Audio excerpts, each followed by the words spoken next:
And ladies and gentlemen, we are past the 15-second timer. You know what that means. What's that? We can fucking swear according to YouTube's guidelines. Oh, nice. Fan-fucking-tastic. Fuck off, YouTube. You can't stop me. It's 2023, ladies and gentlemen. And believe it or not, I think we had a good conclusion to the 2022 arc of Earth. What do you think? It was pretty good. Yeah. It was a good season finale. It was a really good season finale. You know what? This season's showing a lot of promise already. It definitely is. It's gonna be a properly dysfunctional new year. A properly dysfunctional new year. We're getting like all these little seeds of plot lines, like Congress not being able to do anything ever again. Yeah. What other plot lines do we have? Like movies maybe coming back. Yeah, I don't know. I'm Mr. Ryan, and I'm a Schmo. I'm Kyril, and I'm also a Schmo. And welcome to 2023, ladies and gentlemen. The year of... What's the Chinese zodiac for this year? I think... I'm just gonna check. Because I have an idea, but I'm probably wrong. Rabbit. Is it rabbit? Okay. Yeah. Year of the rabbit, third year of COVID, and we're still debating whether COVID, like, reduction is a good thing or not. Get those bunny girl outfits ready. Oh, yeah, yes. It's the year of Playboy. Oh, my God. So,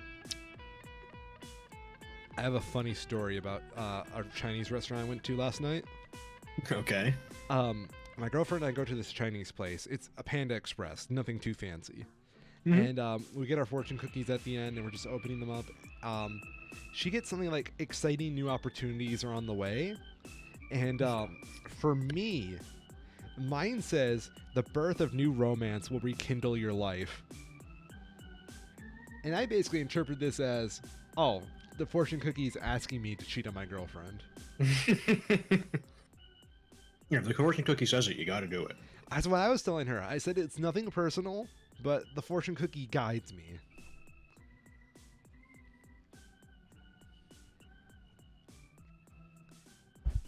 So, Mr. Kyril, how was your end of the year? Not too bad. Pretty quiet, but, you know, happy to have that, given how hectic it's been the rest of the year. Yeah. I will say, it has been particularly frustrating. My video game of choice right now, as always, is Rainbow Six Siege. And they have been having rampant server problems, like, this last month, where it feels like clockwork. Every Friday night, their servers hard crash for like 5 hours without warning. And it's been very frustrating to just like come home on the weekend and just want to relax and not be able to. Otherwise, it's been good. It's been really interesting seeing the news follow up. I watched not a new movie, but a new movie to me that was really cool. Ryan Johnson's Prisoners. Was it any good? It is, yeah. I've been going through, because Ryan Johnson, of course, gets a lot of shit for the one Star Wars movie that he did. The one. But he actually, I respect what he has done a lot, and it makes me look forward to what he's going to be doing in future. Because with Knives Out being phenomenal and having the sequel that I'll watch at some point now, seeing some of his older stuff like Looper and Prisoners to see sort of where his direction style comes from is really cool. And it's nice to see that even though he probably shouldn't have, in the Star Wars movie, he very well, or very much so, was still just sort of doing his own direction thing that he always does. That's very good. Yeah. I do respect the hell out of him for that. Yeah. Watching The Last Jedi for the first time gave me some mixed results on him because, you know, like it or not, when you hear a lot of people bitching and complaining about a movie, that does affect your opinion to some regard. Absolutely. And especially for being most people's first time ever hearing his name. Exactly. And I was scared of like following up on stuff for him, but Breaking Bad. You need to watch Breaking Bad, Cairo. His episodes in Breaking Bad are among my favorites. and I'm confident in saying everybody's just piss babies because Ryan Johnson's perfectly fine.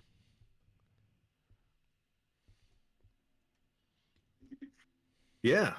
Um, what was it? There's a person I follow on Twitter that was talking about how they hadn't seen the first Knives Out and had somehow not yet been spoiled on it, but they had put off seeing it because they saw Looper and weren't fond of it. They just didn't like it. They didn't like Ryan Johnson's style. So they figure, what the hell? They'll watch it now because the sequel's out and it's apparently doing well.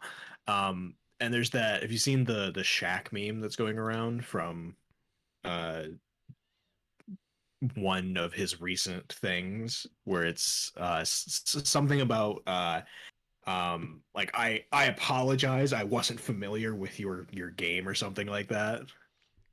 No, I have not. The only Shaq meme I'm aware of is the Nut Shack. Mm, How's that for an old okay. meme? Let me see if I can find this. I really enjoyed it.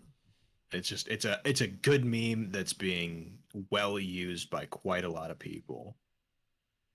I expect it to come up again in the future. But yeah, Ryan Johnson, good director, good movies. I rate them highly. He does. I do only hope that he doesn't just turn into like him just doing Knives Out movies now because his sci-fi is really good. Honestly, Ryan Johnson is the kind of director I want to see do a lot of different things. Mm-hmm. Um, just like overall, I would love to see like him tackle any genre because I think he generally Mm-hmm. has a lot of good ideas, and he wouldn't do anything if he didn't have an idea for it.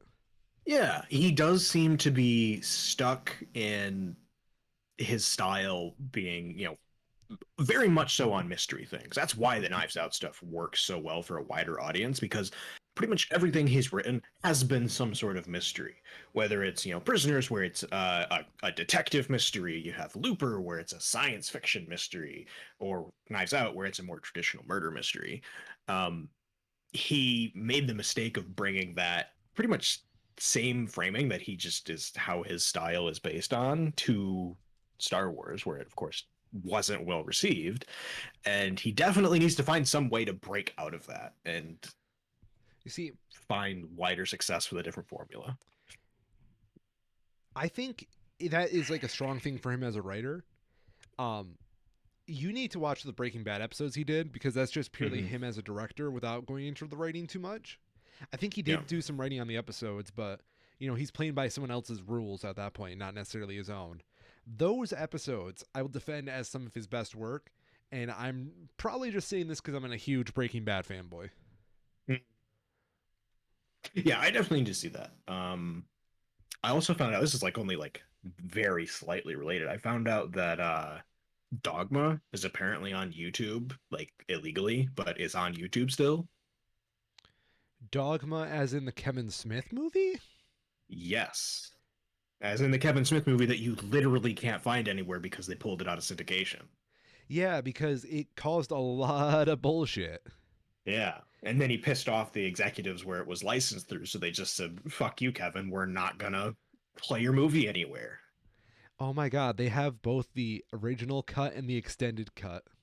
Yeah. Dude.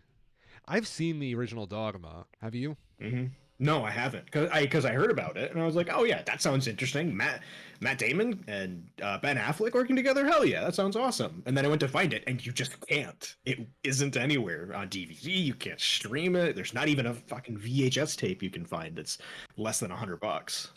Yeah, someone needs to make a rip of that YouTube video right now so we can keep it on the internet. Yeah. So, like overall, my impressions, Dogma is a perfectly fine movie. Like a 3.5 on a bad day, a 4 on a good day. hmm Um, he is, I don't know. It's a weird movie, and I don't understand the controversy behind it because Yeah.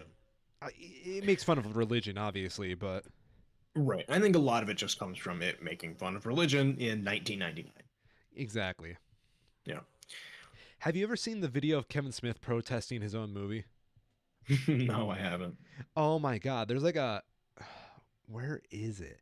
I'm going to see if I can find it for the show because it's generally one of my favorite clips. It's just like a whole bunch of people protesting out of theater, showing Dogma, and Kevin Smith's among them. And then the news reporter recognizes him and like interviews him.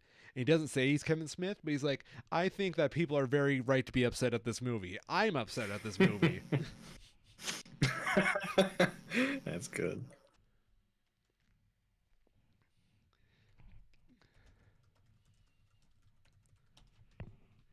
Okay. So, what actually happened last year on the season finale of Earth? Okay. In my mind, three big things. Ooh, three We plot had points? we got the Trump tax returns Yes. officially. Andrew Tate got arrested, Officially. and the Pope fucking died. Officially. Yes. Yeah. December 31st, 2022, Pope Benedict the 16th ate dirt. He was like the first pope in hundreds of years to ever step down before he actually died, which, I guess some credit due for not taking his, pedophile defending all the way to his deathbed, just most of the way. Um, but yeah, he gone. So sad. Alexa, play Despacito. Papal edition. Did you ever have any strong opinions on Benedict? No, not really. I'm not Catholic, of course, so I only ever really saw about him through the lens of it just being like, yeah, the Pope's this guy.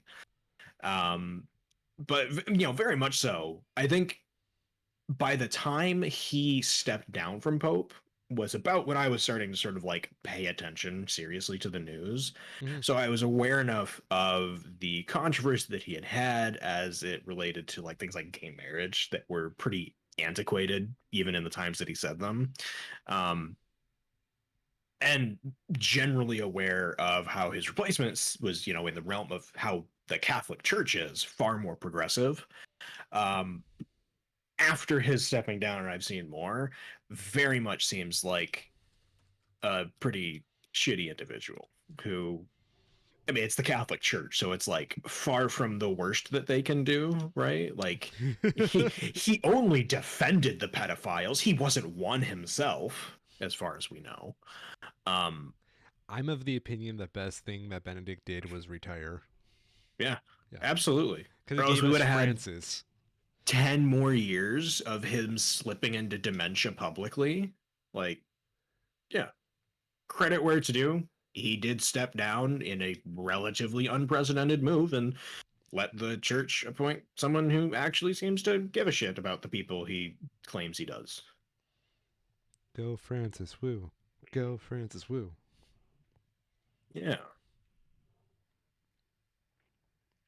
That was very much the sort of, capstone on the end of the year. Um, Like but last we, year we had Betty White die as like our sacrifice to the new yeah, year. So this is it like the was. next sacrifice to the new year. We had God and the devil both in the same year, and I'll let you at home figure out which is which. Oh shit. No, but Pope died. Interesting news. We had the Queen die too. Yeah, there's a lot of actually pretty big because normally there's it's highlighted more by the celebrity deaths Yeah. and not so much the heads of state deaths. But what we had Abe in Japan, we had the Queen, who is so well known that you only have to say the Queen and you know who you're talking about. And we had the former Pope. I'll kick it in about 6 months. That's really wild when you think about that historically speaking. Yeah, Yeah. absolutely. Very much, like what is the expression? Like some years fill decades or something like that. I don't even know. I mean, this is going to be a good So, solid 3 paragraphs in the history textbooks of our kids. yeah, a lot happened. Shit. Okay. Let's rank our favorite world leaders that died this year. Let's go. Putting Queen Elizabeth, I'm going to put her in B tier because, as much as I don't like the royals, she seemed like a pretty nice person. Probably would get a drink with her. Mm-hmm, Abe, mm-hmm. I'm going to put him in C tier because I don't follow Japanese politics that much. But I do think it's kind of funny that, he got shot down that fast and then legislation was passed, almost as if terrorism worked for some reason. And Benedict, we're going to put in D tier Yeah, yeah. No, I can agree with that. for obvious reasons.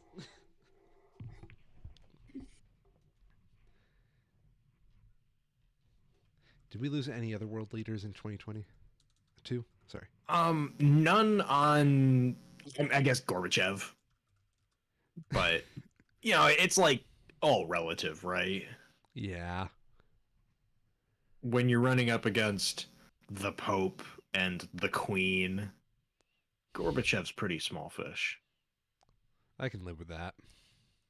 I'm actually skimming through a list right here that the Times put out of politics and public affairs notable deaths.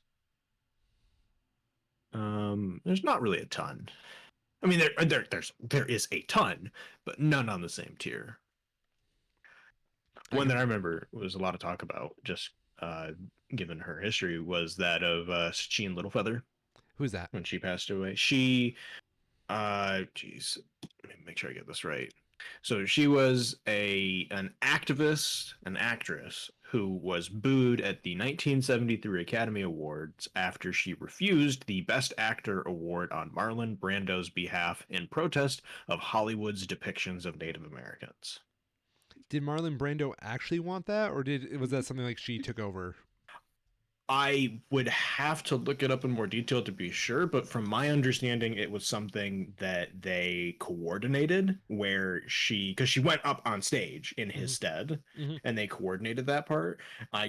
So it was like intentional part of, using the platform of the Oscars to protest the treatment and representation of Native Americans. Then I think everybody else is just being a big baby because that's a pretty based move. Yes. Yeah, it absolutely was.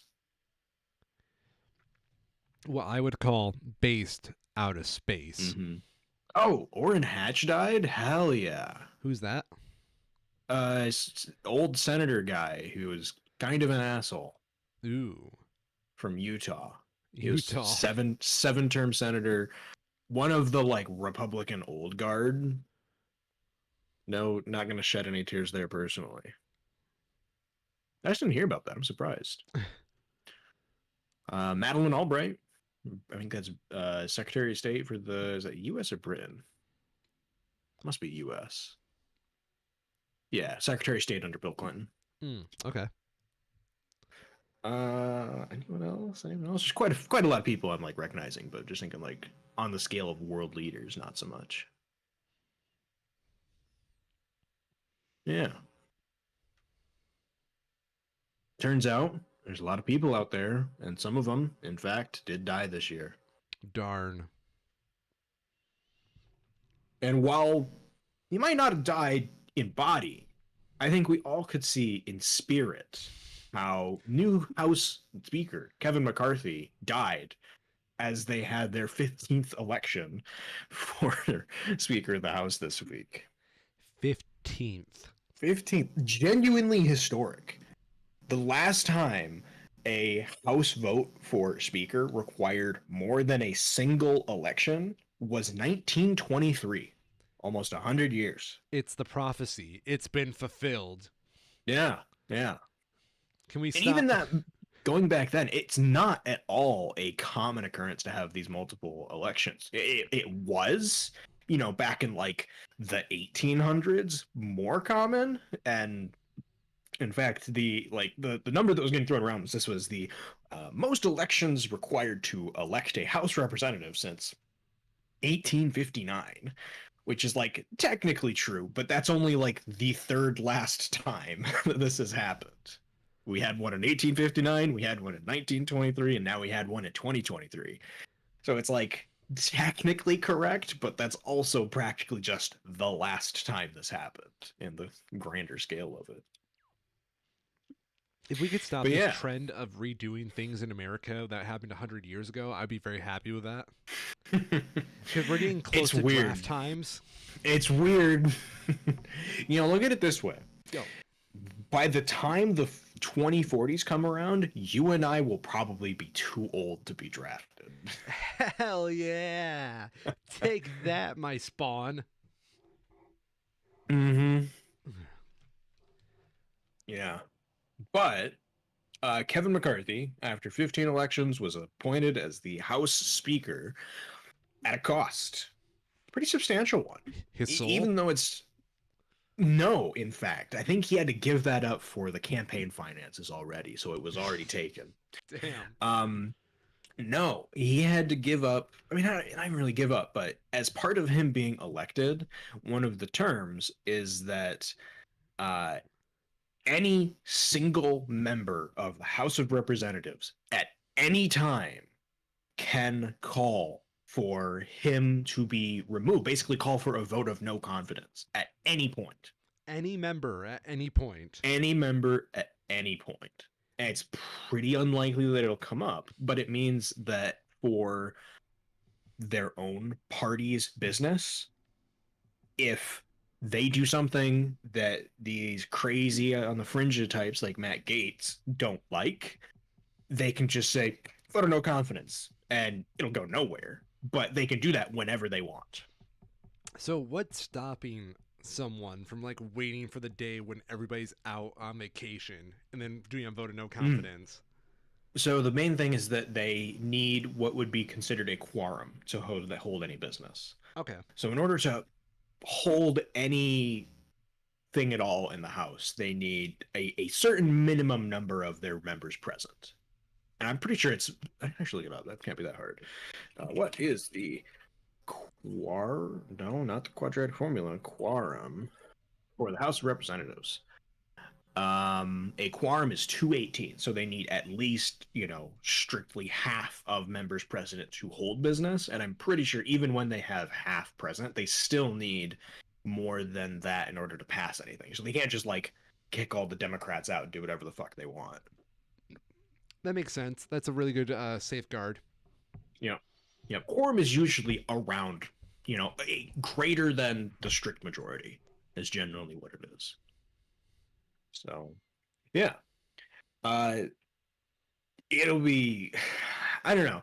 I want this to be like a sign of something, Hmm. but even when during Trump's presidency they had their sort of trifecta going on thing, they still didn't get shit done. They didn't do fucking anything. Dude, they're only there to collect paychecks. Yeah, dysfunction of their elected leaders is not something that is viewed as a strict negative by the Republican Party at this point on a larger scale. So it might lead to some funny things to watch over the next 2 years, but yeah, we'll The see if it goes any further than that. the Democrats and Republicans have like the same problem right now, but they have it in two very distinct flavors. Mm-hmm. Where Yep. where they have like the old guard conservatives and like the new guards, but like the what what a newer Republican looks way different than a newer Democrat looks like. Mm-hmm. And it's so weird to me to see like the infighting between both parties at this point. I mean, obviously the big dysfunction after 15 votes is coming from one side more than the other. Well, yeah, and I did want to mention that, like, it deserves mentioning for the Democrats that they were steadfast in their votes, where it was either 212 or 211 for Hakeem Jeffries, I think, was their nominee for Speaker of the House. And the only reason that it changed from 212 to 211, from what I understand, is somebody had to go in for surgery and physically couldn't be in person. Mm-hmm. So absolutely credit due for them where they held to their guns and didn't have even a single person break away for some like political side vote. Whoever is like Nancy Pelosi, I guess, or whoever's heading up their leadership definitely has sort of everybody toed in line. Good point. Good point. Good point.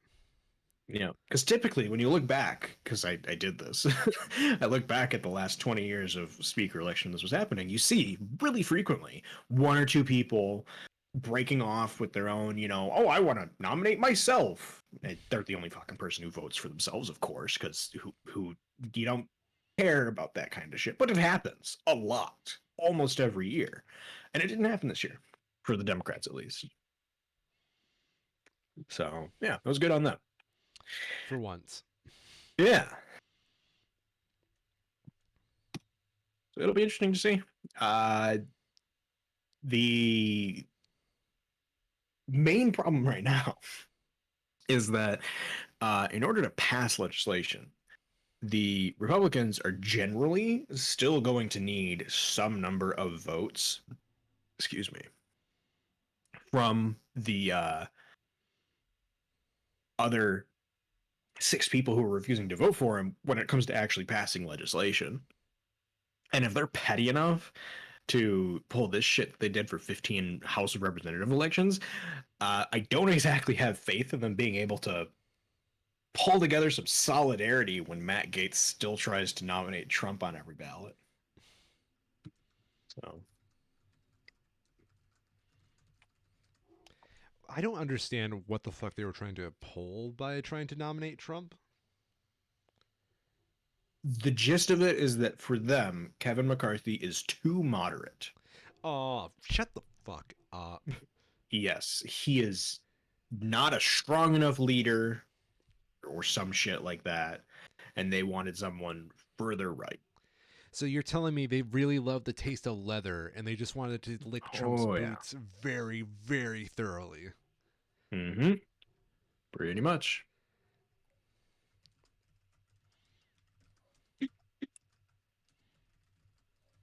Past that, though, we do have in the sort of like God, what there's two more plot points in the season finale. Oh We shit. got the Trump tax returns. The House of Representatives, House Ways and Means Committee, um, finally was able to get his tax returns in their entirety, and we've started to get some numbers out of them, with some key pieces being that while he was president, the IRS wasn't doing their fucking job. No. Yeah. Who would have guessed? I'm hurting inside. Mm-hmm. So how much did he get away with? So in the first 3 years of his presidency, he paid $1.1 million in federal income tax. And in 2020, he paid nothing. That's impressive. I don't know if I'd quite say impressive, but it's pretty sad. I mean, I'm more just upset. Mm-hmm. I will say, one, as a side tangent here, key change in how the IRS operates going forward with, I believe, this current tax year is that they, for businesses, aren't going to be looking at profit as a determiner for writing up how much taxes are owed for calculating it. They're looking at income, and that could stop a not insignificant number of the fuckery that people like Trump have been doing, where they basically intentionally lose money in other endeavors that they can afford to lose money in to write off taxes in where they're actually earning their revenue. So a lot of that bullshit should be at least partially curtailed over the next year or two. Um, I love that word, curtailed. Curtailed, yeah. Yeah. They're still going to do whatever they can to wiggle their way out of paying anything, but this should, assuming it is enforced and doesn't get further challenges and doesn't get repealed until then, should help. I have no hope. Wasn't like McCarthy Yeah. like when he comes up, like for his first speech as Speaker of the House, he's like, first thing I want to do. Well, no, he said like three things. I was watching the news this morning. Yeah. I No, I remember know. number Yeah. two pretty vividly. It was to defund the IRS, Uh-huh. which I never trust any fucking politician that says that. No. Like, yeah, that seems a little abided into your own self interest. Mhm. Yep. Yeah, absolutely. From what I understand, the main way that they're going to be attempting to defund the IRS is going to be by cutting funding for 87,000 new jobs that Biden was trying to add, or that added as of the last budget that was passed. Oh shit. So, Well, good not luck just with that. cutting funding, but cutting jobs. Yeah, that's the best thing I've learned in American capitalism. Hmm.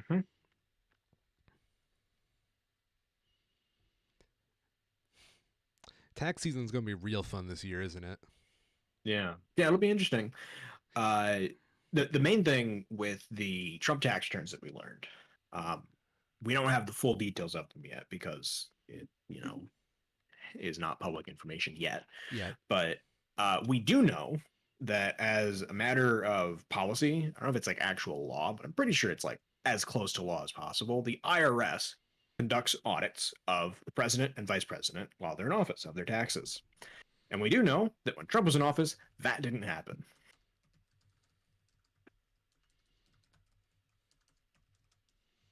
Which is particularly ironic given that Trump's claim for the longest time was that he couldn't release them because he was already being audited.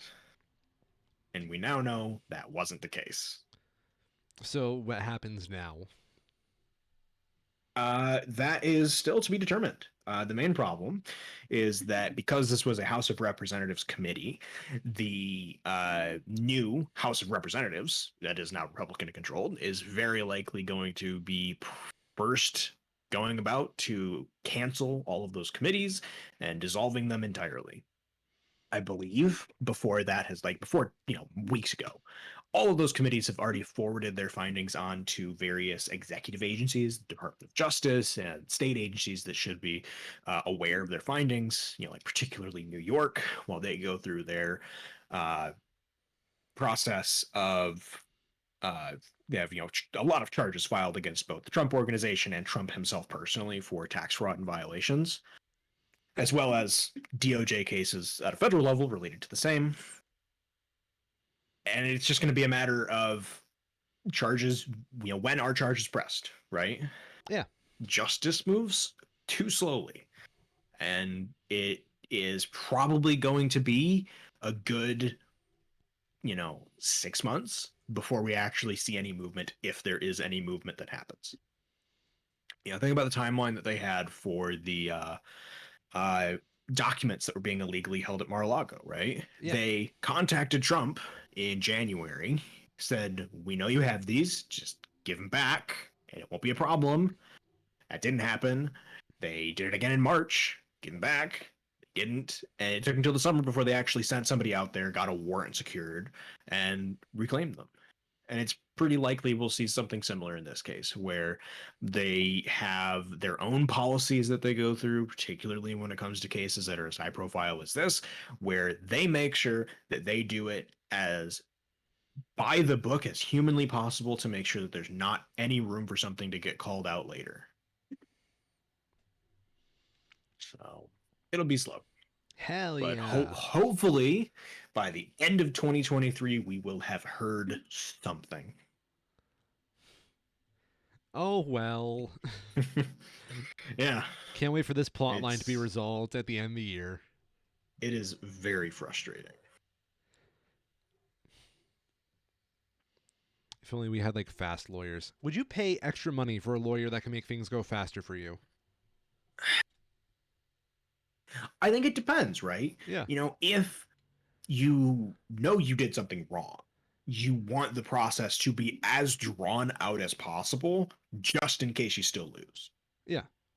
That's the usual legal tact. If you know you didn't, then yeah, you would, I think, of course, always want the process to get sped up. Like I know we have our rights to a speedy trial, but that's only if you're like, a criminal. Correct. Yeah, there's limits to where that actually applies, and speedy in the legal sense is not nearly as speedy as we would like it to be. Unfortunately. Yeah. Yeah. Yeah, there's still plenty of people who can't afford bail and get stuck in jail for 18 months waiting for trial. Hell yeah. I mean, oh. Yeah. Yeah. Yep. That's sad. Thanks him. Go America. Gotta love the bail system. Hmm.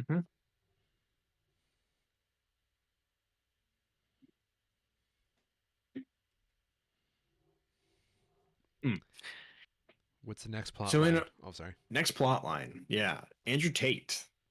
It Speaking of arrests, Andrew Tate was arrested on charges of human trafficking and rape, Before we along do with that, Kyril, yeah, I want to shout out our sponsor for today, yeah. Jerry's Pizza.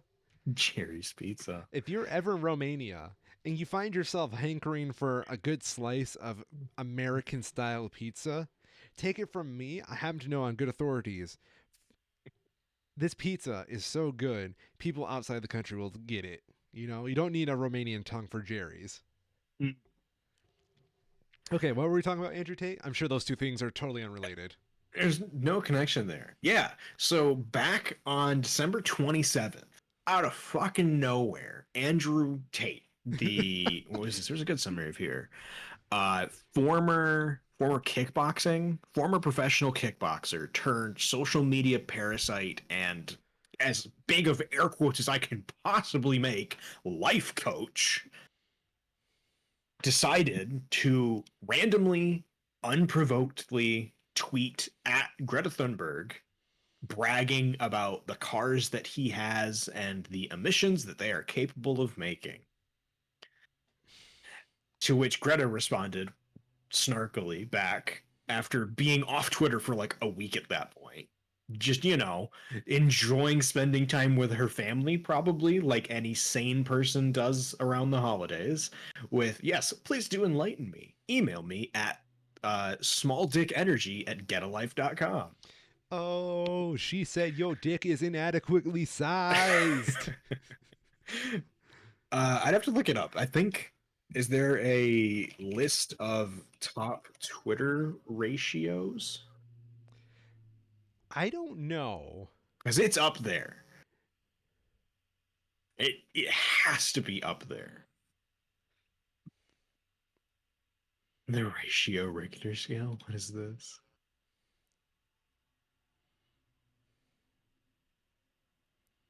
All right, I have no idea what this is, but it sounds very dumb. It has to be up there though, right? Like Tate's original tweet has 200,000 likes compared to Greta's nearly 4 million now. 4 fucking million? 3.9. How Yeah. many people, wait, how many accounts are on Twitter? Her original tweet has been viewed almost 300 million times. 300 million times. 300 million almost. There's an estimated amount of 329 million users on Twitter right now. Yeah. I have to imagine some of it is duplicates, Obviously, yes. but either way, it's damn impressive. That is mind blowing to me. Mm-hmm. It's pretty great. Greta, if you want to come onto the show, all I'm saying is have your people call my people because we need to talk Yeah, analytics. But yeah, so we haven't even gotten to the best part yet. Like that was great on its own. Everybody was rolled over, doubled over at that part. In his gigabrain wisdom, though, Andrew Tate decided that his best course of action to being shit tweeted at in a quote tweet by a 19-year-old was to set up studio lighting in his house and film one of the most elaborate, dumbest know you videos ever. You know, Where he took 2 whole minutes to just say, "Nuh-uh." nuh-uh. Mm-hmm. And this is where it gets great. This is And when not entirely the exact details of this we will probably never know. But this what is matters most yes. is that the version that is spreading around is funny. And that's why we're talking about it. This is when the JoJo's music starts playing, the color changes. Yeah. And then they say, "Oh," In Greta says, "Oh my wa moe de Yeah. shinderu." In the stupid fucking video that Andrew Tate posts, he has two boxes of pizza, very clearly from a Romanian pizza company called Jerry's Pizza. And as it goes, allegedly, Romanian authorities saw this, and it's probably more just the fact that he was filming a video in his house at all. But allegedly, they saw the video. They saw that there was a Romanian pizza chain that was being served, provided pizza that was in that video. And based on that, they knew that Andrew Tate was in the country and that he was at his residence. So they went and they arrested him. Lol. Absolutely. Tate Big had been arrested laugh. prior in August, I think, and was not held on that instance. But he's clearly been a person of interest in these as it relates to these charges. And as I'm aware, he is still currently being held in Romanian prison following trial for accusations of sex trafficking and rape, human trafficking specifically. The allegation being that he used his position of power and wealth to attract women to him that he would then start a relationship with and basically disappear them into his uh like what do you even fucking call it, like Webcam world. webcam service Yeah. dungeons, yeah, Yeah. Where it's forcing like, them to sh- do sexual acts on webcams and refusing to let them return to their families. because it's not like they can pay to get out of Romania. No, especially when you like, the typical way that you do it is you just take their passport and then they can't. Yeah.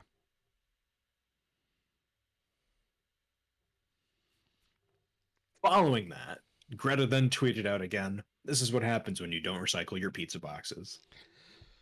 Which, Oh. excellent. She said, "You are irresponsible. You do not consider the ramification of your actions." Mm-hmm. Damn. It's just like, how smug do you think Greta feels right now? Probably not especially. I mean, to a degree, right? Like, but she seems fairly level-headed, yeah, and she didn't really do a whole lot in this. The dude just buried himself in his own ego. You're right, but I don't know. I would give myself so much clap back for this, but Oh yeah. I'm sure she's laughing all the way to the bank over it, but like if you're, out on the street and you start getting harassed by some person and they slip and fall, like you didn't do that. You're going to laugh at them because they were being a dick and they hurt themselves, but you didn't do that. God You were works in just there. mysterious ways. Yeah.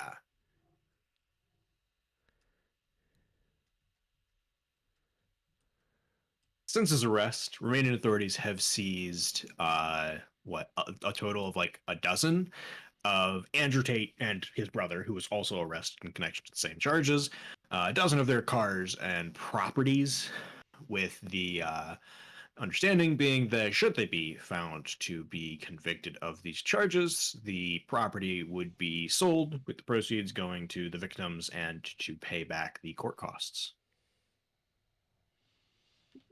Yeah, Yeah. that was a good one. It is probably the most wild night of Twitter I've ever experienced. Mm-hmm. Oh, it felt so good to watch that live. It was. It was some good moments. There was just like a lot of good clapback. It still surprises me because if you go on Twitter, which is no shock because it's Twitter, but you still see a lot of like his cronies talking about how it's not real, none of that was real. You're a liar. Greta's a liar. It's fake news. All that good, fabulous copium in the air. Mm-hmm.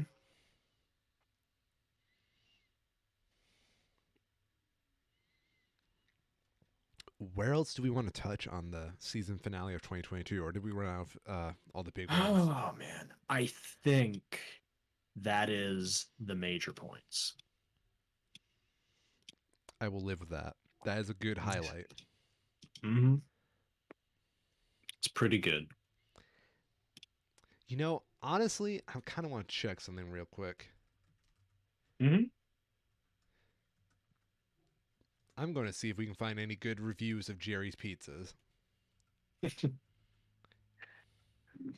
Should also check to see if they have any cultural impact. Well, wasn't there like where they clapped back at Elon over Twitter? No, probably. Yeah.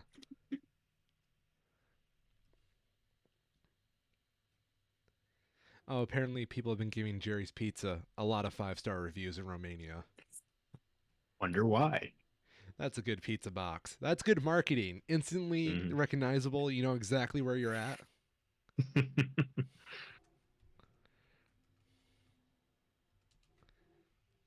uh, we also had a couple of movies though. Ooh, movies. Yeah. Just like the before times? Yeah. Shit, fam, pull them up. We got the uh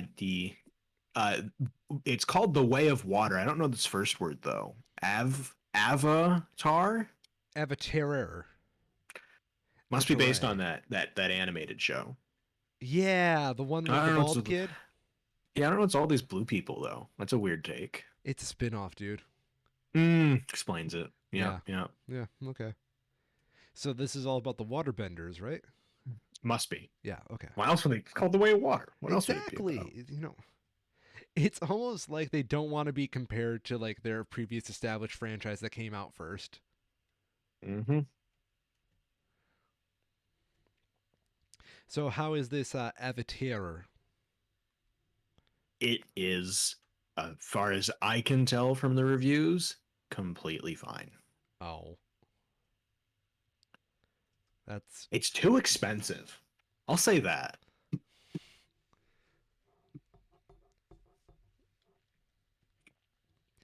what did they like announce the budget for the movie?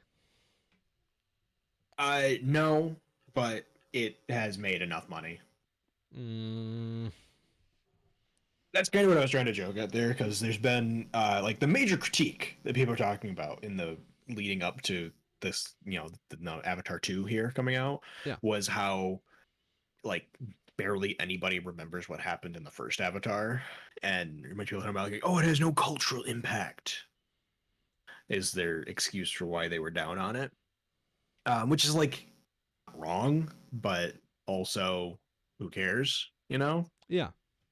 Um, it was just a bunch of people jerking each other off on both sides of a stupid argument where you have people who are bizarrely big fans of a movie that wasn't that good but had good visual work and background stuff done on it. And then on the other side, people who were bizarrely big haters of this movie that the vast majority of the world just doesn't give a shit about. So I'm on r/Avatar right now. Which Avatar is it? Is it like It is the actual like James Cameron Avatar.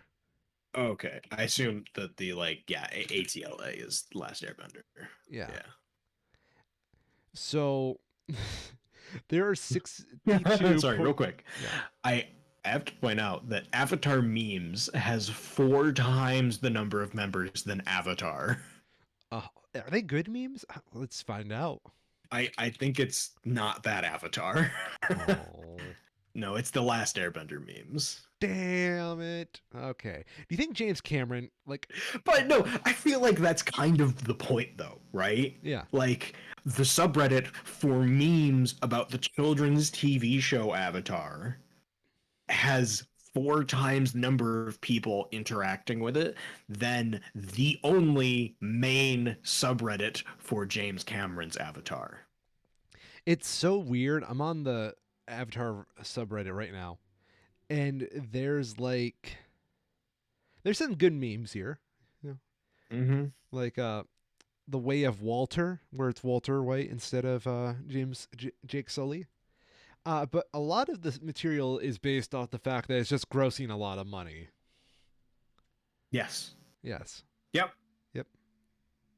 And it's doing the same thing that the first one did, where it is launching during a relatively weak time period. There's not a ton of competition. It is made well.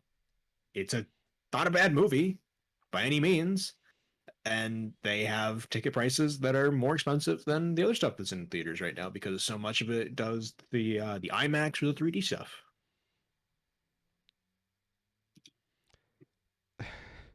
What the? Like I feel like the fact that Spider-Man No Way Home, which is a fine movie, but I feel like nobody would put it in their top 10 movies of all time. And that's the bar that they're comparing this against is just dollars. It feels pretty telling, you know? I'm not sure. Like, I don't get a vibe that well from this subreddit. I've been on a lot of subreddits, and I don't know. It feels so forced. Yeah. Okay. So this is all the evidence that I need to have for just completely ignoring these sorts of box office ratings. Jurassic World was apparently at number 7 before this. Jurassic fucking World. No thanks. It, I don't know. We live in a world where there's no such thing as a meritocracy, where Mm-hmm. the better you are, the more reward you're given. Mm-hmm. And I think that's why I get a little slightly offended by Avatar. I would love to see a one of these like top box office earnings lists where it adjusts for inflation down to like 1950. Like get rid of these stupid big numbers. Take this back to sort of like the golden age of cinema where film was at like it's experimental and just breaking out into being mainstream and compare it to that. Where are we right now compared to that? Because none of this stuff is going to stack up. I guarantee it once you put it into reference. I want to go to like the deeper part of the subreddit, like say a year ago before this movie even came out, Mm-hmm. and see what kind of content was on there. You know what I mean? Yeah. Yeah. Oh, I'm sure nothing, What's the highest post of all time on but Avatar? I was just about to do the same. 7 days ago. 7 days. The greatest post on r/Avatar happened. Yep. Can I? Hmm. They're all so recent.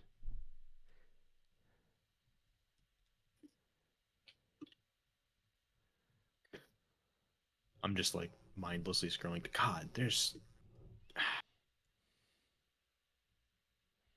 so much spam here. What do you mean? But yeah, I guess that's Reddit, right? There's just a bunch of crap, Mm. low effort stuff. I do get vibes about that. The main post being Avatar good. Like the fifth post from the top right now is just like, what if Avatar and Breaking Bad did a spinoff? It's like, Yes. okay, Give me my Reddit karma. I deserve it. yeah, stuff like that. It was created in 2009. I'd love to see what was down there. Let's see. Can I do top all time with the tag? No. No, that doesn't work. It's still just starting by new. Yeah, I. Yeah. All I need to see is the number of people talking about it, and that tells me all I need to know.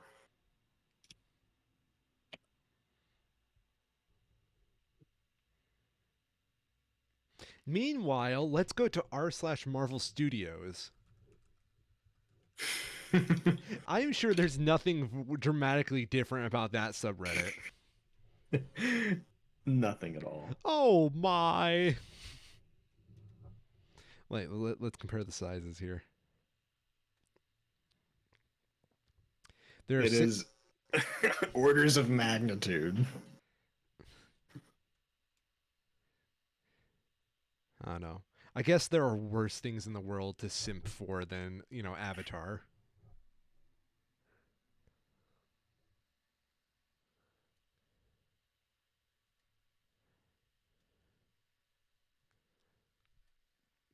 Do you have a least favorite subreddit? Least favorite. I actually have a couple of them that I blocked because I was tired of seeing them pop up. Oh, like what? Let me see if I can find it. Is there like a I don't actually know where to look for it. I'll see if I can find it. It has to be somewhere. Feed settings, maybe. I don't know.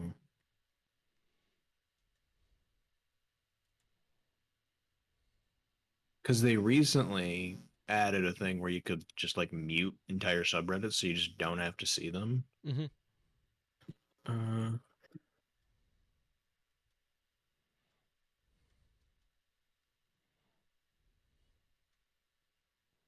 there. Because there's a bunch like the first one that comes to mind is shit like the our teenagers. Oh my god. Our teenagers. That's a nightmare subreddit. Yeah. There's crap like that where it's just like I don't want to see this. Yeah. Or A couple of like the foreign language ones too, where it's also just like I don't know what you're saying, so I don't want to see this. you know what my least favorite? Well, okay, it's an aggregate of my least favorite kind of internet culture, and I think it's funny to go point and laugh at, but the content really does drive me insane sometimes. Fucking Mhm. I'm 14 and this is deep. Yeah. Yeah, I don't know what it is. My fucking Instagram feed gets flooded with that shit, and I hate it. Zuckerberg, you can Mm. fuck off for introducing me to this shit. The first one that I muted, the first two that I muted were Casual UK and Ask UK because they show up all the fucking time and it's usually garbage when it does show up. Oh my god, yes. Oh, r/14. I'm 14. This is deep.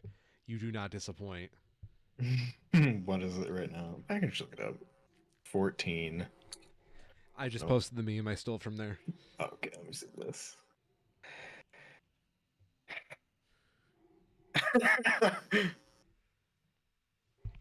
It's a really shitty picture of It's terrible. the man being chased by knife media like image with Andrew Tate in the Matrix. It's so dumb.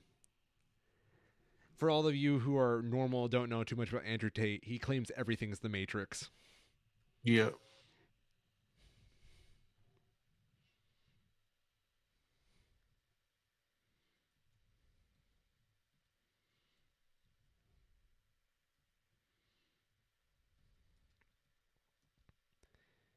This is terrible. What, r/I'm 14 and this is deep? Yeah, Yeah. these are awful. It is such surface level intellectualism. I hate it.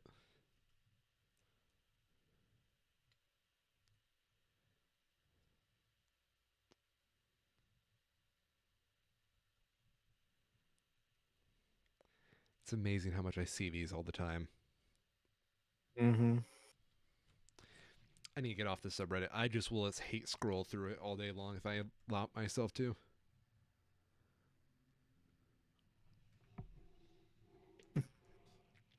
Puss in Yep. Boots, by the way. Yeah, let's talk about something actually good. Puss in Boots. The Last Wish is good. Hell yeah. Getting rave reviews, certified fresh, very positive scores both from critics and audiences. And to top it off, the animation looks phenomenal. I've been seeing a bunch of clips from it now that it's out digitally in a couple of places, so people are starting to steal clips off of it and post it on social media. It is genuinely really well made. Um, I saw like some pieces from like art Twitter, like art Twitter, where people are talking about like concept art and design process. Where I'm just like, what? This looks amazing. Just tell me this is for like a Disney or no, I guess not a DreamWorks animated movie. What is this crap? This can't be right. This has to be just like super early concept stuff. And no, it's not. It is just really good animation. Every day we get closer to just making concept art look like the real product. Yeah. Let me see if I can pull some of those up because they're genuinely remarkable.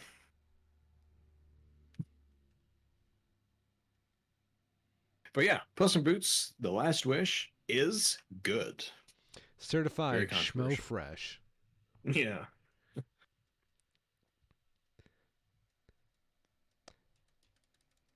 I also heard a rumor Shrek and Donkey were in this movie. probably. It is the cinematic universe, of course. Yeah, the cinematic universe.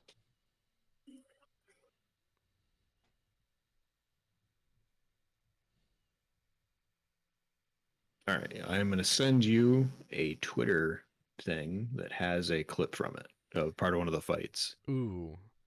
Is this the fight I'm thinking of? Yes, I saw this actually. with the giant. Yeah, Yeah, it is so good. it's really good. We live in such a good time for animation. Look at those frames. Like this is good framing. Hmm. Like It's excellent. yeah, running on like the choppy style, I adore it. This looks like someone had a lot of fun. Hmm.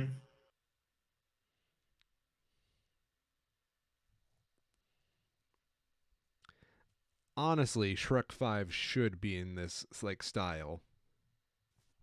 I hope so. Yeah. It would be excellent if it was, You think we're but probably won't be. yeah. You think we're going to get Shrek 5? Given how this is doing and its reception, if it makes the money for it, probably.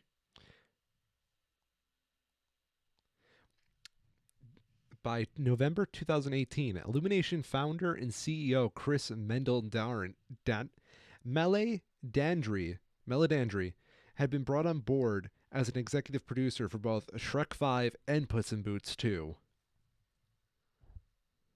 There you go. So I guess confirmed question mark.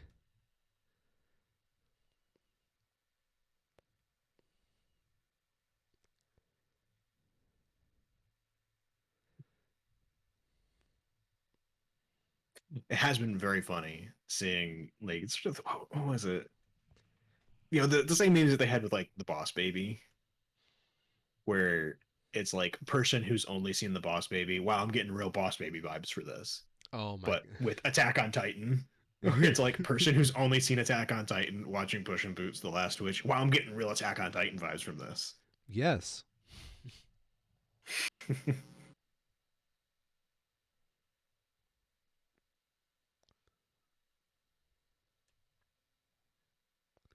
Damn, there really is a Shrek cinematic universe. I can't get over how big this actually is now that I'm on the Wikipedia page.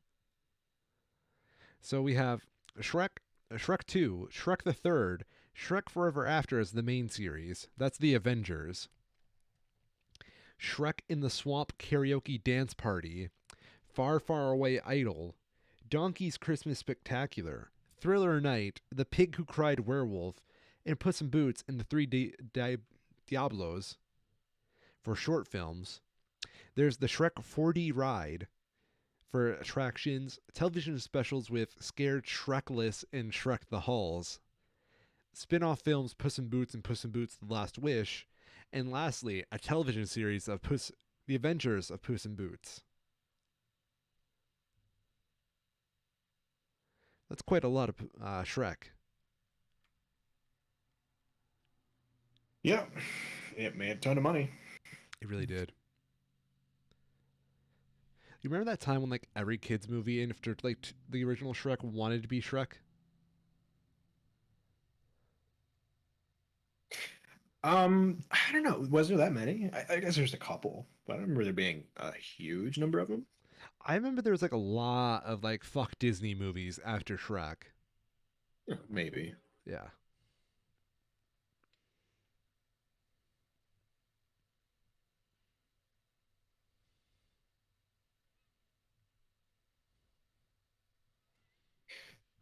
We also have coming out this week a new Nicolas Cage movie. Go on. Tell me more. It's a western. Willy's Western Wonderland? The old way. Or I guess on the poster it's just, oh no, sorry, it is the old way. They just have a like a splash piece over it that blocks the yeah. It's a western. It's not doing great. How bad is it doing? 36%. Oof. Like, can you I can't believe that this specimen of an actor isn't worth more, like at least 38%. That is quite the mustache. It's something. I would like to call that a moustache. Oh yeah. Apparently, reading through a lot of these critic reviews, the main problem with it is that it is like beat for beat the most generic Western movie ever. It's not bad, but you know exactly what's going to happen before it even starts.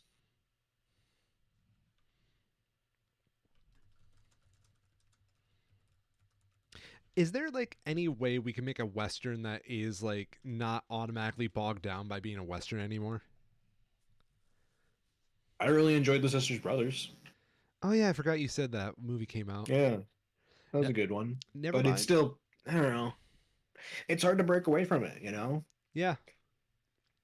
You're always going to find, fringe examples, right? Like if you look at the superhero genre, right? You can find examples where they start to experiment a bit with a bit of horror, a bit of mystery or thriller type of stuff.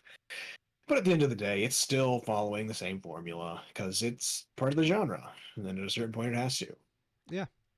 or it misses its target audience. Hmm. We're just doomed to repeat the same things over and over again. Innovation is dead, and we killed it. Hmm. Quite possibly. When a man can't enjoy his goddamn Nicolas Cage movies like he used to, that's when you know you're not making it out alive. Yeah. So what else do we have? So I was thinking we could go through some of the upcoming movies for 2023. Oh hell yeah! Now that we're at the start of the year here. I think we did this last year as Because, well. yeah, there should be some good ones. There's a lot of interesting ones. Last time I remember. God damn it. It's Rotten Tomato article I have. The 35 most anticipated movies of 2023. Do you want to take a guess at what the first one is? Comes out in February. It's a Marvel movie, isn't it? No, I wish it was a Marvel movie. No, it's not. Winnie the Pooh, Blood and Honey. No, no. What is it? It is Magic Mike's Last Dance. Okay, shut the fuck up. What did you just say to me? Magic Mike's Last Dance. Channing Tatum strips off his clothes for Steven Soderbergh one last time in this follow up to 2015's Magic Mike XXL. This time around, Tatum's Mike Lane has fallen on hard times and takes an opportunity to travel to London to fulfill a request for a wealthy woman, only to discover she has ulterior motives. What the fuck are you saying to me right now? Kyrol, we've been friends for years, and I think you're putting our friendship on the line for this. I They, wish I was making this up. they are literally giving him a Logan style send off movie. Yes. It's like Logan and 50 Shades of Grey smashed together. Uh, Yeah. no. After that is Ant-Man and the Wasp. I'm excited for that movie, actually. I want to be. I just can't get past every. I don't encourage you to do this because I did it and I can't look at it in the same way since I did. Mm-hmm. any still frame, once it's in motion, the movie looks fine. But if you pause it at any point, it is immediately obvious that they're on a full green screen and that there is not a single real prop in the room with them. So I don't want to hurt your feelings, but I've known that for a hot minute. Like Oh, I I know. I mean, that I know that that's the case, but this yeah. is just one of the first ones that looks like it. Usually, the sort of the Marvel standard is a bit higher, and in the trailers, at least, I feel like it hasn't held up. I think I was watching a review of something, like one of the Marvel movies that came out last year, and then they Mm-hmm. paused in the middle, and that's when I got that. I paused it while going to use the bathroom, and when I came Yeah. back, they had like some footage of the movie going on there, and I had that same Mm, exact effect you're referring to right now happen to me. yeah. Yeah, Like it looks practically like a parody of itself at times. it looks like a SNL skit sometimes. Yeah. Yeah, Like the lighting in particular is just wrong, where they have these elaborate fictional environments and everybody's just perfectly lit. I really wish they would get their lighting fixed because I feel that's the main thing holding back a lot of these movies lately is the Mm-hmm. lighting. Like Thor Love and Thunder had the worst lighting I've seen in a very long time. And Yeah. I can point to one scene, well, three scenes in particular. One is that Rainbow Bridge scene where they're going to fight Gore before the black and white sequence. Mm-hmm. The first scene with Thor in Welcome to the Jungle where he's like flying around doing Thor shit. Mm-hmm. And my least favorite, because I don't know why this came to my attention, but the lighting on his ass during the ass shot is off.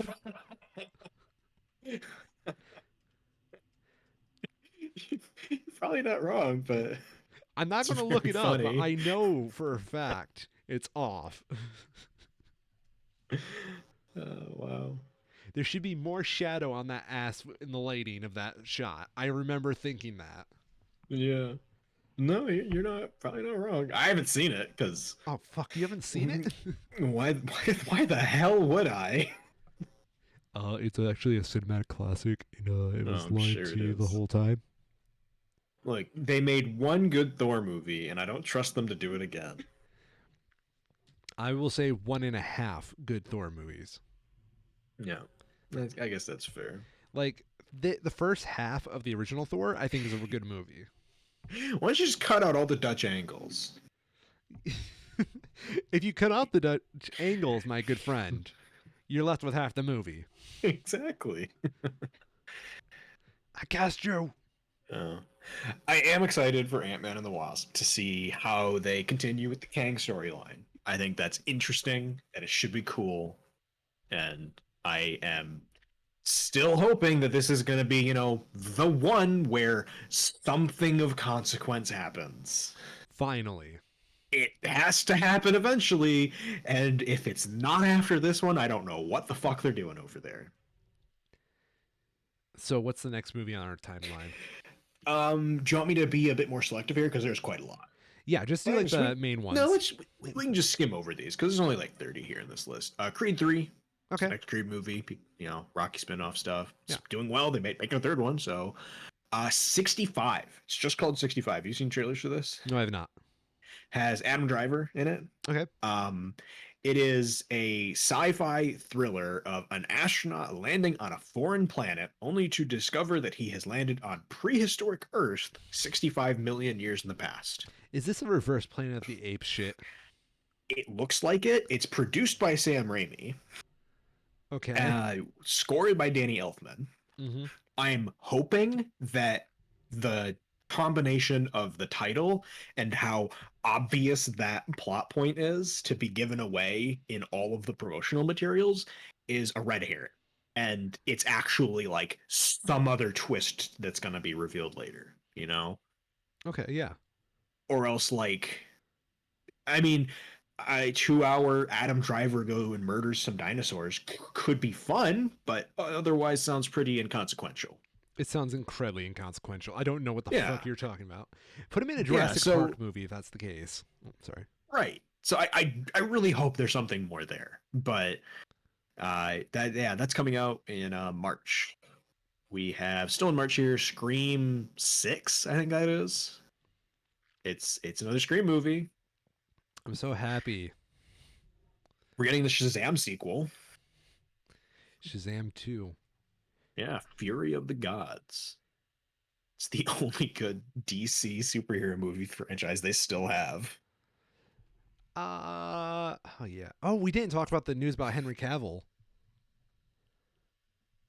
What about him particularly? So he was supposed to come back as Superman, and now it's off the table. Oh, yeah, yeah. I I don't even know what the hell's going on with that stuff. Yeah, I don't pretend to know what DC's doing anymore. It's hopefully they're just busy working on Joker and the Batman sequels and not ruining them. I wouldn't mind if they just fucking rebooted Superman at this point. Yeah, I feel like they kind of need to. It's their DC universe is not working, and while they might want to chase the Marvel money, they've clearly had much better success doing literally anything else. You know, I feel at this point Marvel is having a hard time doing the Marvel thing. I think tastes are changing and they need to do Yeah, something about it. I when you look at the what I would consider to be the best superhero movies of the last couple of years, it is the Batman, which is dark as hell and gritty, Mm-hmm. and the Suicide Squad, which is like the only good comedy that we've had in the superhero genre, like ever.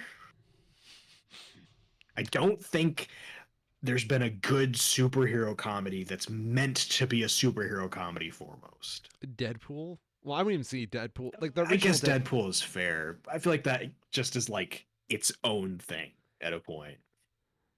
But that's fair. I think That one Deadpool 1 is is, better than Deadpool 2. I'll just say that.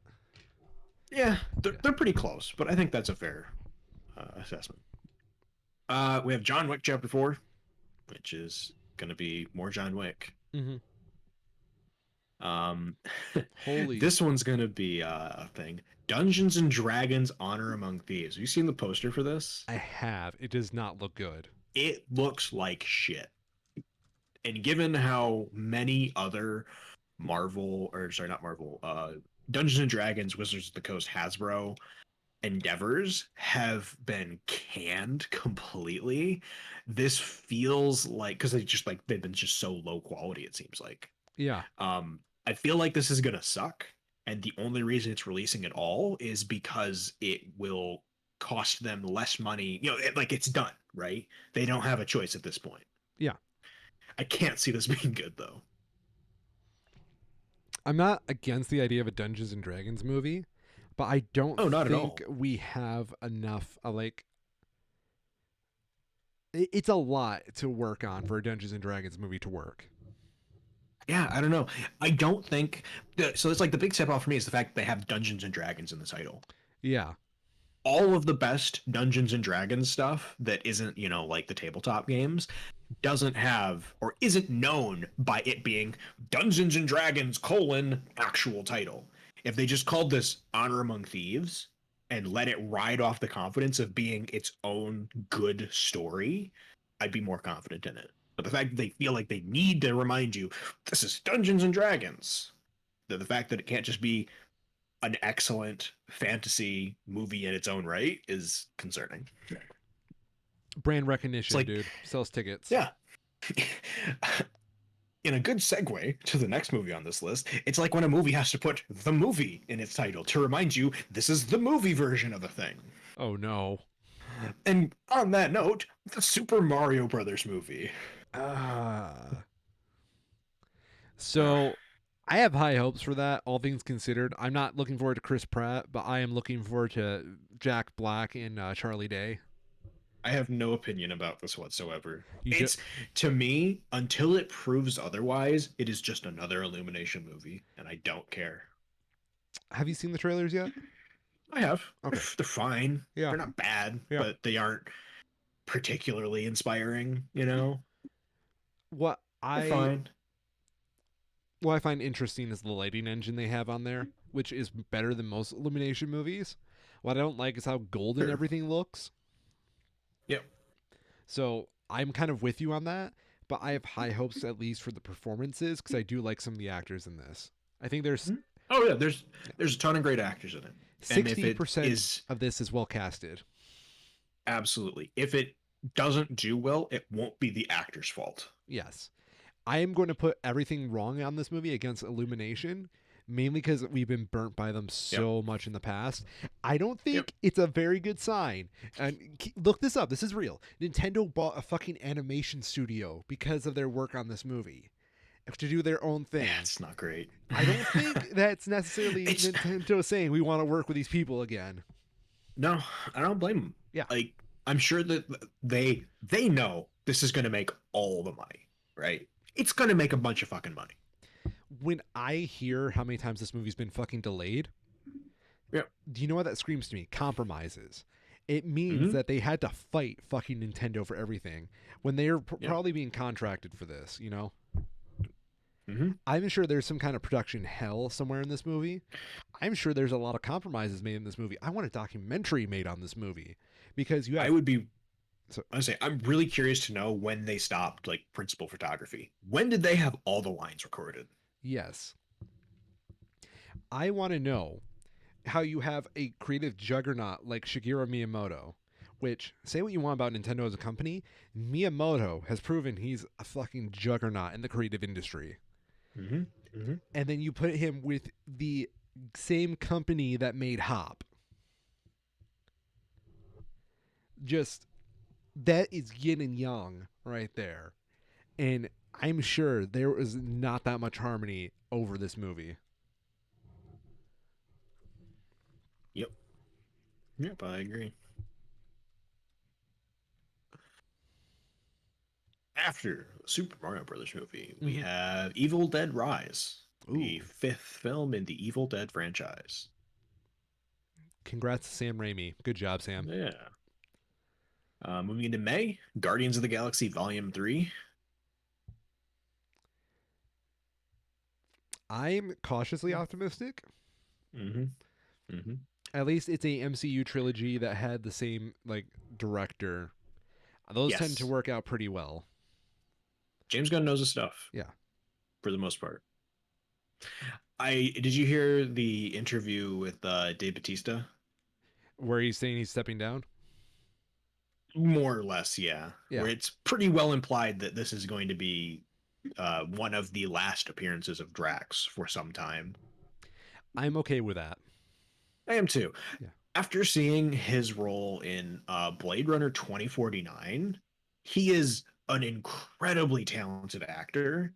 And I hope he is able to leverage the name recognition that he's gotten to do more projects like that he's passionate about. Because he absolutely deserves better than monotone, single emotion Marvel guy being his magnum opus.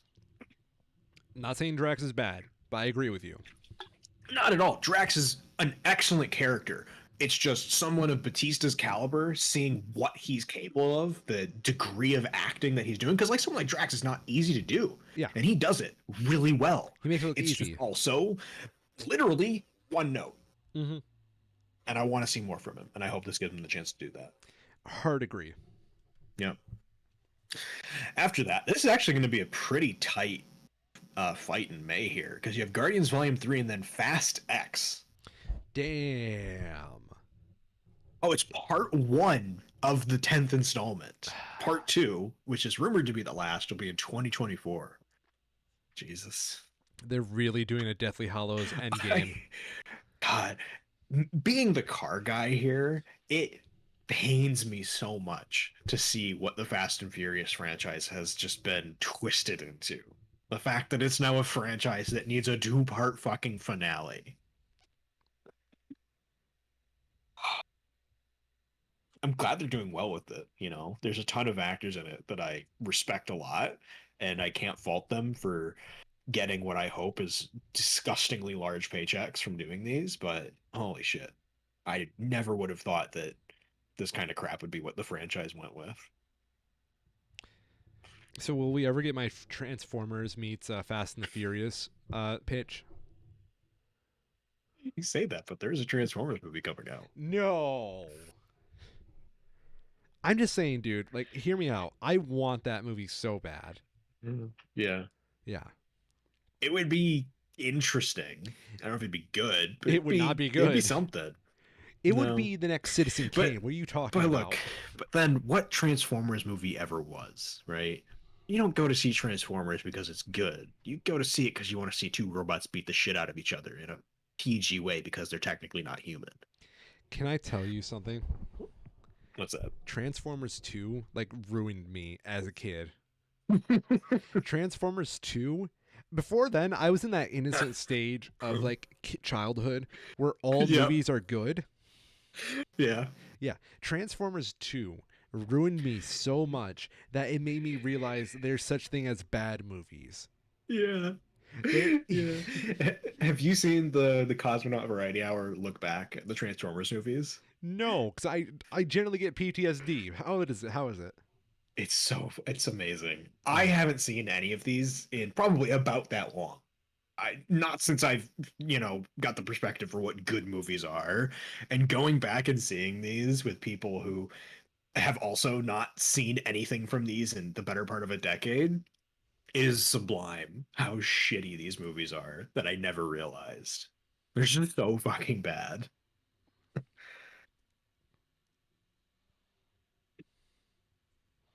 I'm happy. I'm happy that we Mhm. all can come together and agree they're so bad. Yeah.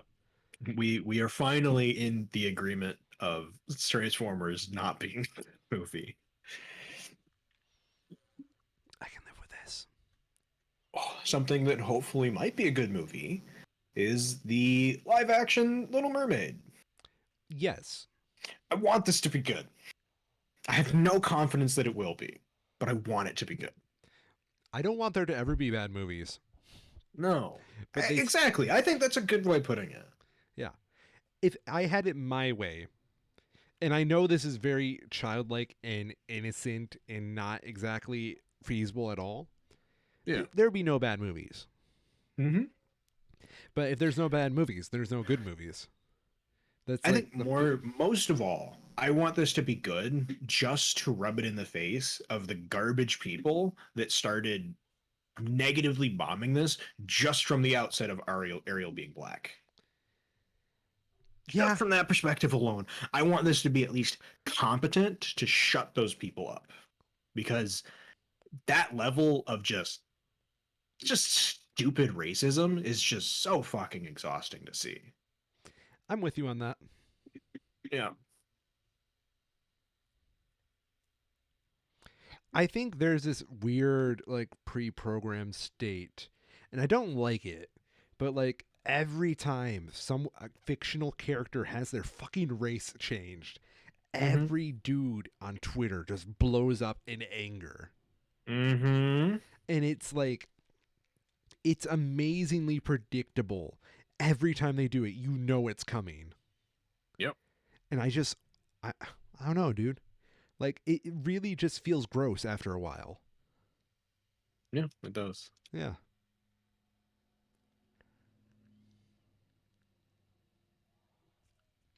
Worst case, after that, right around the corner, we get Spider-Man Across the Spider-Verse, Oh, which look. can't do wrong, I don't think. It is got the same people in charge of it as the previous Hmm. movie, and it looks beautiful. And It I, does. it's one of those movies that I've already put in my top 5 for the year. Hmm. Yep. It would have to fuck up pretty hard to disappoint. I'm talking about like Miles Morales looking at the camera and saying, "I'm not Spider-Man. There's only one Spider-Man. The original film was lying to you." Yeah, that would invalidating the entirety of the movie that came before it would definitely be one of the things that could do that. Spider Verse ends with Miles Morales waking up from a coma. Nothing happened. Spider-Verse ends with Miles Morales waking up from a dream. It was a dream the whole long. And then Miles is like, "Oh boy, all lives sure matter." Yeah, that would do it. Uh Um, After that, we have Transformers: Rise of the Beasts. so who is directing this? Steve Capel Jr. Which Sorry, Stephen Capel Jr. I have no idea. What else has he done? Creed 2 and The Land. Both of which were, I mean, both of which were reviewed positively. The Land has a whole box office earnings of $18,000, so not exactly a smash hit. But Creed 2 did well. okay, I was just expecting them to get like literally an intern to direct this at this point. Yeah, I don't know. I mean, I feel like the guy has to have done something. Let me Google this because that is way too big of a jump. This has to be incomplete. Or Creed 2 was really just that good. No, no, I mean just the jump from The Land to Creed 2. Oh, That's like a huge from something that made what a film that made $18,000 to a movie that made 115 million is a hell of a glow up in 2 years. Oh, so The Land was a Sundance film thing. did it win a lot of Interesting. awards? Uh, it was acquired by IFC following its debut, That's a pretty high acknowledgement right there. named as one of the 25 best breakthrough directors of 2016. Capel recently wrote the HBO Emmett Till project featuring Will Smith, Casey Affleck, Jay Z. Yeah, I don't know. Hmm. I mean, it seems. I mean, Creed 2, very well received, made a ton of money, so it doesn't suck, of course. Bit weird to go from that to Transformers, but yeah, why not? I think it's weird to go from fucking Sundance to Transformers.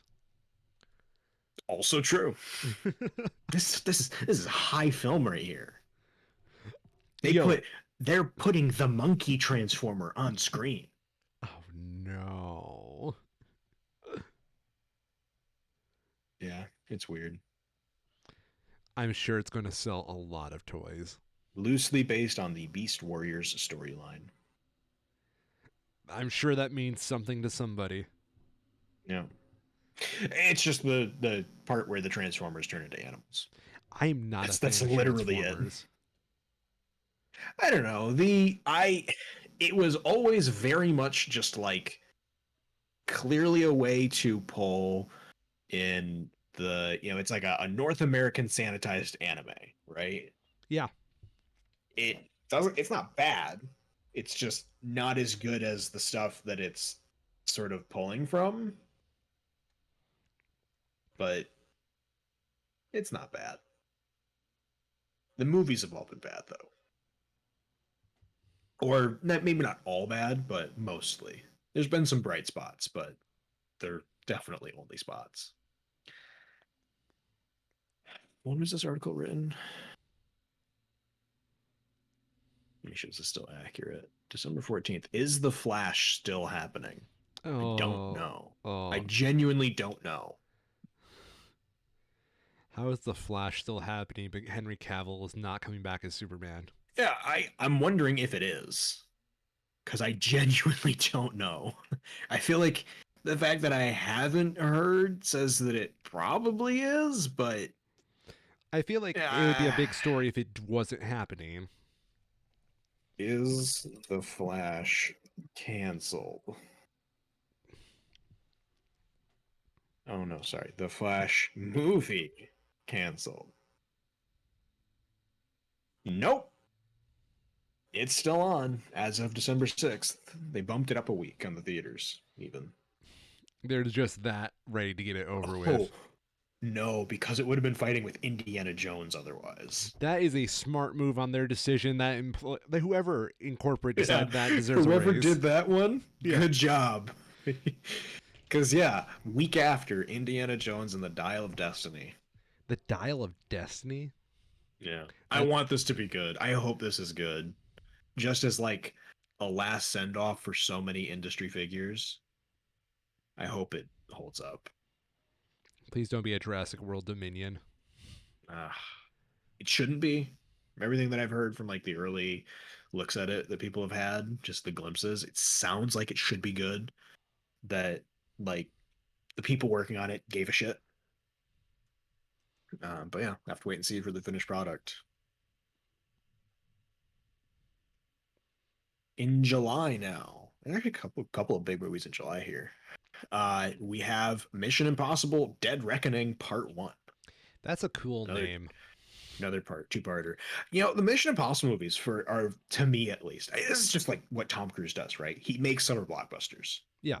He is damn good at doing that. The plot of these really doesn't matter, but they do cool action stuff, and I'm glad that Simon Pegg is having a successful career.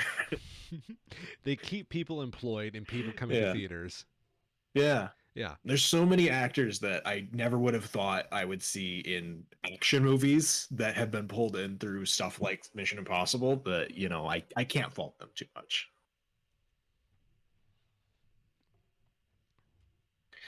Apparently, this was originally when the second part was going to come out, but the first part was delayed until now. So they're going to be, wow, holy shit. Hmm. This apparently Mission Impossible, the first Mission Impossible that Tom Cruise worked on, came out when this part one will release 27 years ago. Tom Cruise has been playing Ethan Hunt for 27 years. He must really like it. That's wild. That has to be up there for like longest running period of a single actor portraying a single character. I'm trying to think of like I can think of anybody who beats him that way. Yeah. Yeah. Like the only things that I can think of that come close is like some of the Bond stuff. That's what But I was even then, thinking. that tops out at like 15 years, I think. Maybe 20. What about I don't know, because like the MCU hasn't been around long enough to have anybody like rival any of that. No.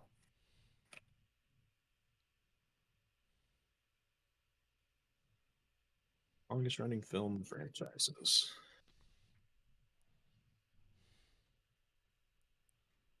I guess you could argue Star Wars, maybe, I but that don't feels like think it's cheating kind of with the part where they fair. took like a 20-year break. Yeah.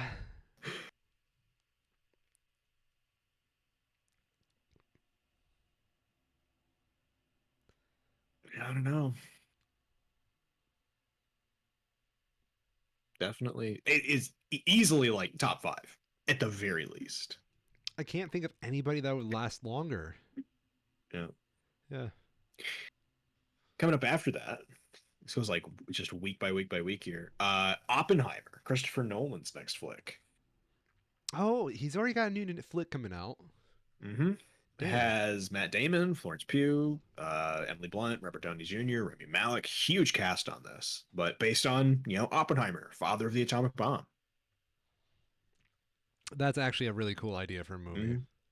It from the trailers I've seen, it looks quite good.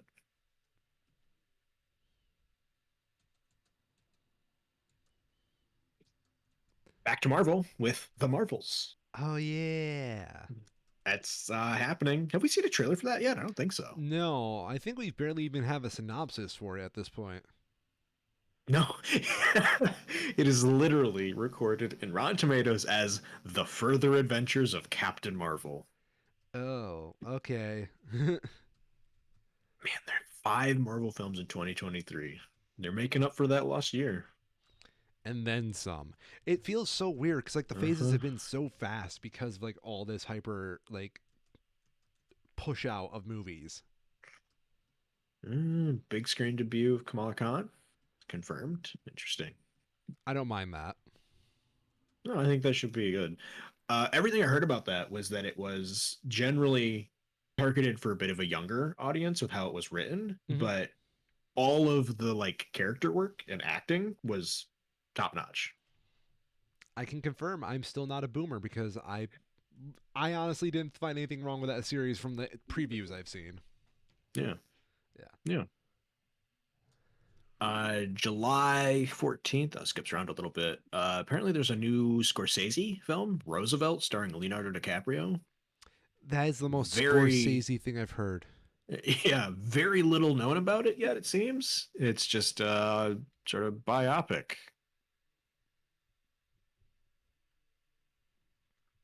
So yeah, take this release date with a grain of salt because this was announced in 2017 and there's not been much said since. Oh, Leo. Yeah. He was probably upset because Roosevelt didn't have a private jet. Hmm. We are apparently getting a Barbie movie.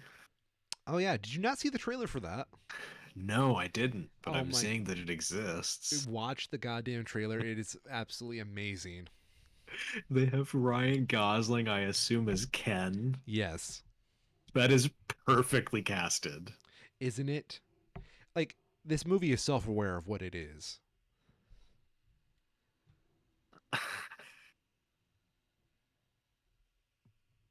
And I'm watching this now. It's a pretty short trailer.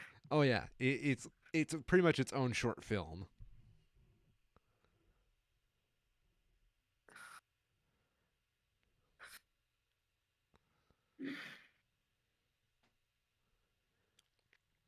It is honestly, I think, the pivotal trailer of 2022. Whoever came up with this trailer deserves a fucking raise. Yeah, that's pretty great. Yeah. So for all of you who aren't cultured and haven't seen 2001: A Space Odyssey, Yeah. it is basically just the first scene of Space Odyssey, but with little girls instead of apes discovering Barbie. Oh wow, they don't have. Do they have more of a cast out for this yet? Because like I know there's only Margot Robbie and Ryan Gosling are the big names, but there's like quite a lot of people that I recognize. Yeah. Oh holy shit! Yeah, there's a ton of people. Yeah. Wow. Yeah, that's interesting. God, fucking Ryan Gosling as Ken is perfect. Even Margot Robbie is phenomenal. I'm just really, really excited for this movie, and I have no right to be as a 26-year-old man. After being Is expelled from Barbie Land for less than a perfect looking doll, Barbie sets off for the human world to find true happiness. sorry. Is this the first going to be the first musical for Ryan Gosling after La La Land? Oh, I think it is, technically. no way. Man, they got literally everybody in this movie. Yeah, there's a shitload of people. Probably Yeah, all just, little cameos and stuff, but it's a lot.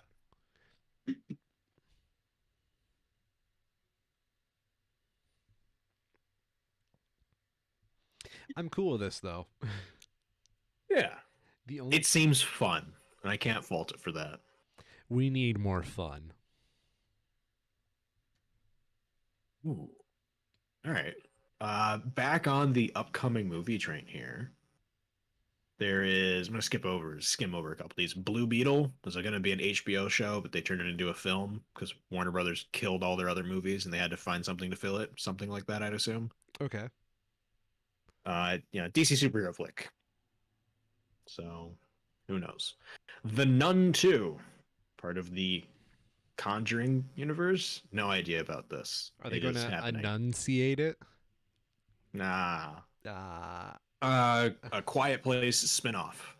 Not much known. Planned for September, starring TBD. okay. Craven the Hunter, 2023, October. This is who's doing this one? Who is making this? That's what I want to know. It doesn't say Sony. Okay, it's Sony, so it probably isn't going to be great. Um, we have The Exorcist, follow up to the original 1973. It will reportedly unfold as the first of a trilogy, with Ellen Burstyn set to reprise her role. Sure. All right, now we're into the winter where things start to pick up. Dune Part 2. I'm very excited for this one. I'm kind of shocked that it's coming out so fast. Mm-hmm.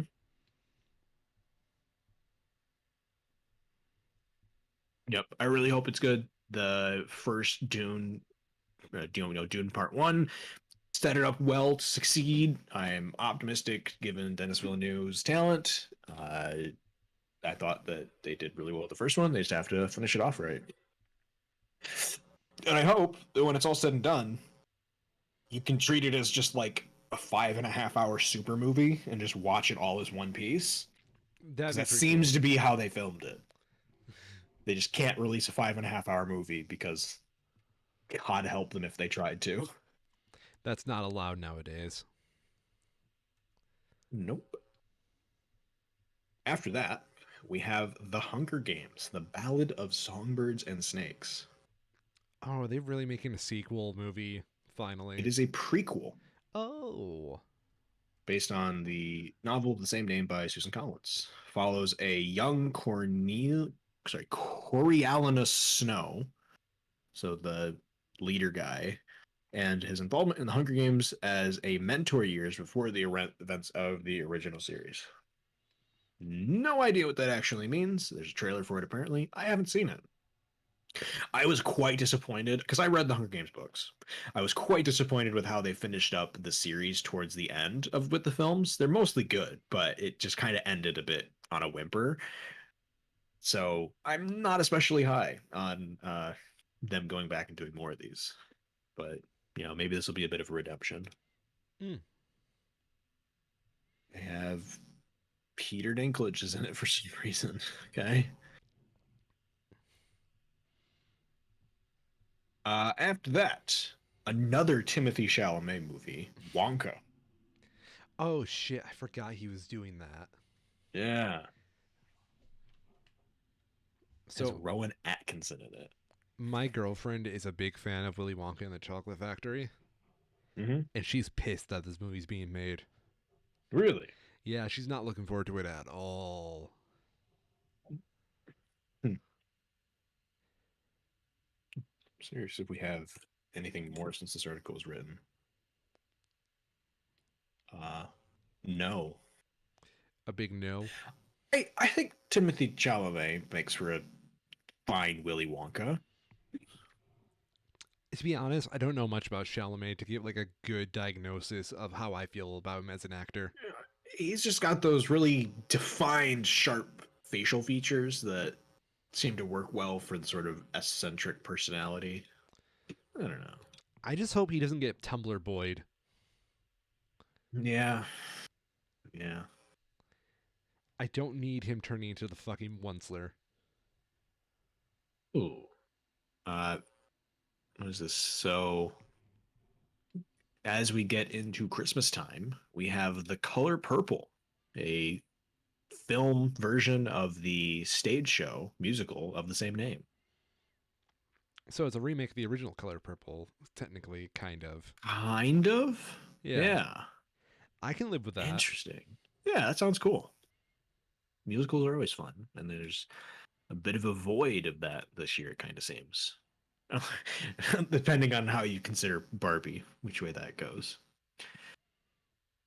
Also planned for an untitled Ghostbusters Afterlife sequel with very little information about it, so not even sure if that's still happening.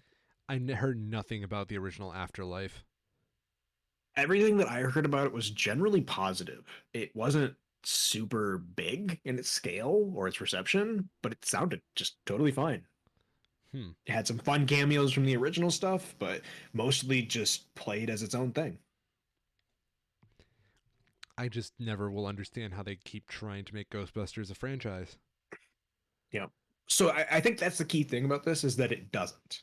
It breaks itself off from the original movies enough that it is its own thing. It's not trying to just be a franchise. It's just following the same sort of like rules of the universe, right? Of how their ghost system works. I think they only had like one, like what Bill Murray. How many of the original Ghostbusters guys are still doing film, right? Just Bill Murray. You've got Harold Ramis hawking his vodka. I think Rick Moranis and Dan Aykroyd are both dead, aren't they? Or no, sorry, Dan Aykroyd's doing the vodka. Harold Ramis and Rick Moranis Yeah, there you go. are both passed away. The other way around. Oh no, Rick Moranis is still around. I thought He he passed is? away. Yeah. He must be in hiding. He's not been doing much.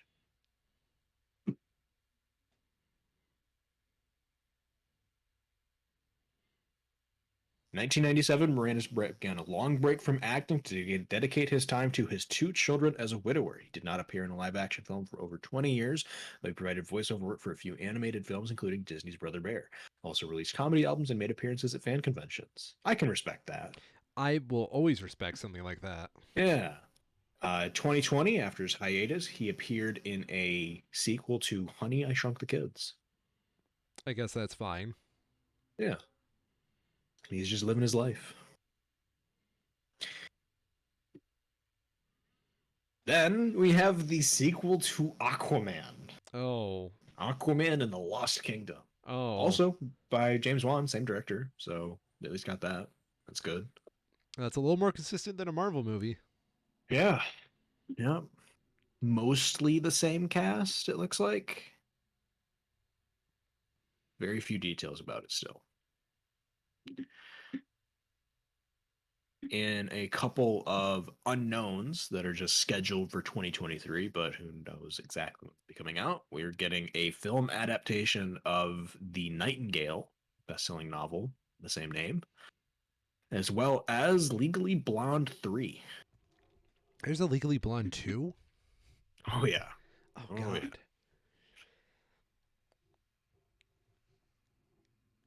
I'm learning so much today. Yep. Yeah, I think there's plenty to be excited for this year though. We're I'm very glad to see stuff like Oppenheimer, the sort of mid-budget kind of stuff. You know, no one's bread and butter, right? I mean, unless you're a Christopher Nolan fan. What do you mean? Wasn't he doing the movie? Yeah, he is. Yeah, so That's what I mean. That's Christopher Nolan's bread and butter is that he did, the Dark Knight trilogy, but for the most part, he works in that sort of mid-budget space. I misheard you entirely. I thought you said no one's bread and butter. No.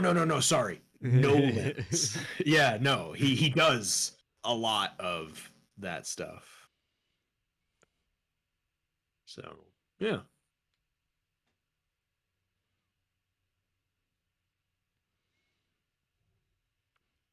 and that's about it.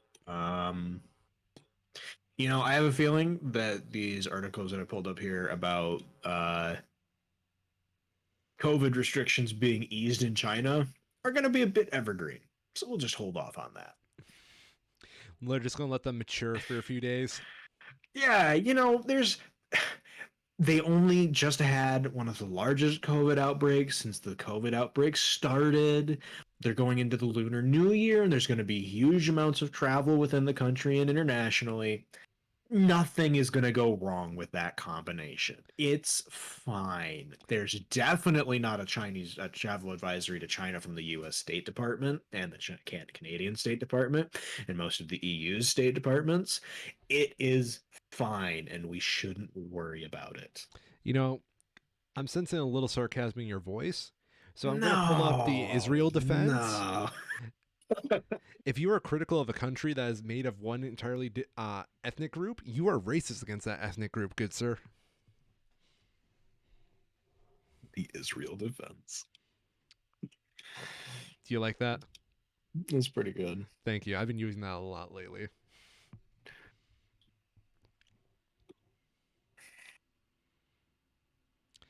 Anything else? I don't believe so. Welcome to 2023, ladies and gentlemen. I'm Mr. Ryan, and I'm going to get some Jerry's Pizza.